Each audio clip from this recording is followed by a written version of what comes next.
April 1 വിശുദ്ധ ഹ്യൂഗ്. 1053 മുതൽ 1132 വരെ കാലഘട്ടം. ഒരു സൈനിക ഉദ്യോഗസ്ഥനായ ഓഡിലോയുടെ പുത്രനായി ഫ്രാൻസിൽ വലൻസ് എന്ന പ്രദേശത്ത് വിശുദ്ധരായ മാതാപിതാക്കന്മാരിൽ നിന്നും 1053 ഹ്യൂഗ് ജനിച്ചു. പിതാവ് സൈന്യത്തിൽ നിന്ന് പോന്ന ശേഷം അദ്ദേഹം മകൻ്റെ ഉപദേശപ്രകാരം കാർത്തൂസിൻ സഭയിൽ പ്രവേശിച്ച് ഏതാണ്ട് 100 വയസ്സ് വരെ ജീവിക്കുകയുണ്ടായി.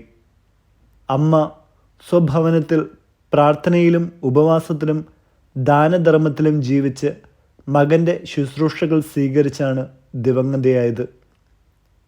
പണ്ഡിതനും സുന്ദരനും വിനയശാലിയും ദൈവഭക്തനുമായിരുന്ന ഹ്യൂഗ് പേപ്പൽ പ്രതിനിധിയുടെ ശ്രദ്ധ ആകർഷിച്ചു.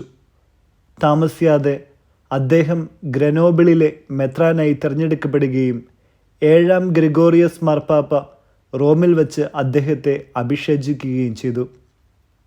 റോമിൽ നിന്ന് സ്വന്തം രൂപതയിൽ തിരിച്ചെത്തിയപ്പോൾ അജഗണം അസന്മാർഗികതയിൽ അമർന്നിരിക്കുന്നതായിട്ടാണ് അദ്ദേഹം കണ്ടത്. അവർക്ക് കൂദാശ സ്വീകരണത്തിന് വേണ്ട താല്പര്യമില്ലായിരുന്നു. മാത്രമല്ല, വേണ്ട യോഗ്യത കൂടാതെ പലരും കൂദാശകൾ സ്വീകരിച്ചിരുന്നു. ഉപവാസവും ജാഗരണവും അനുഷ്ഠിച്ച് ദൈവകൃപയ്ക്കായി അദ്ദേഹം തീക്ഷ്ണമായി പ്രാർത്ഥിച്ചു. 2 കൊല്ലം കഴിഞ്ഞപ്പോഴേക്കും രൂപതയുടെ മുഖച്ഛായ മാറി. പ്രശസ്തിയെ ഭയന്ന് അദ്ദേഹം മെത്രാൻ സ്ഥാനം രഹസ്യമായി രാജിവെച്ച് ഓവേണിലെ ബെനഡിക്ടൈൻ നൊവിഷ്യേറ്റിൽ പ്രവേശിച്ചു. അവിടെ സകലർക്കും ഈ സന്യാസി ഉത്തമ മാതൃകയായിരുന്നു. ഗ്രിഗോറിയോസ് മാർപ്പാപ്പ ഇതറിഞ്ഞപ്പോൾ ഉടനടി രൂപതാഭരണം ഏറ്റെടുക്കുവാൻ ആജ്ഞാപിച്ചു. വീണ്ടും അദ്ദേഹം ഭരണം ഏറ്റെടുത്തു. അദ്ദേഹമാണ് വിശുദ്ധ ബ്രൂണോയ്ക്ക് കർത്തൂസ്യൻ സഭാസ്ഥാപനത്തിനുള്ള സ്ഥലം കൊടുത്തത്. വേദപുസ്തകം വായിക്കുമ്പോഴും പ്രസംഗിക്കുമ്പോഴും കുമ്പസാരം കേൾക്കുമ്പോഴും അദ്ദേഹത്തിൻ്റെ കണ്ണുനീർ ധാരധാരയായി പ്രവഹിച്ചിരുന്നു.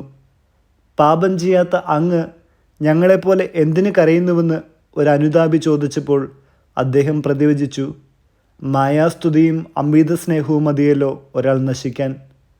ദൈവകാരുണ്യത്താൽ മാത്രമാണ് നാം രക്ഷപ്പെടുക. ആകയാൽ അതിന് നാം അഭ്യർത്ഥിക്കാതിരിക്കാമോ? ദീർഘമായ ഒരു രോഗം അദ്ദേഹത്തിൻ്റെ ആത്മാവിനെ ഒന്നുകൂടി പവിത്രീകരിച്ചു. വാർദ്ധക്യത്തിൽ ഓർമ്മ നഷ്ടപ്പെട്ടു പോയെങ്കിലും സങ്കീർത്തനങ്ങളും സ്വർഗസ്ഥനായ പിതാവേ എന്ന ജപവും ചൊല്ലാൻ അദ്ദേഹത്തിന് കഴിഞ്ഞിരുന്നു. അവ ആവർത്തിച്ച് ചൊല്ലിക്കൊണ്ട് 1132 ഏപ്രിൽ 1 അദ്ദേഹം മരിച്ചു.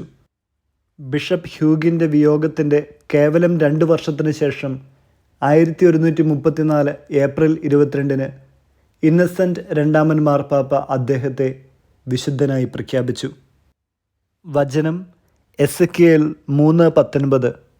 നീ ദുഷ്ടനെ ശാസിച്ചിട്ടും അവൻ ദുഷ്ടതയിൽ നിന്നും ദുർമാർഗത്തിൽ നിന്നും പിന്മാറാതിരുന്നാൽ അവൻ തൻ്റെ പാപത്തിൽ മരിക്കും, എന്നാൽ നീ നിൻ്റെ ജീവൻ രക്ഷിക്കും.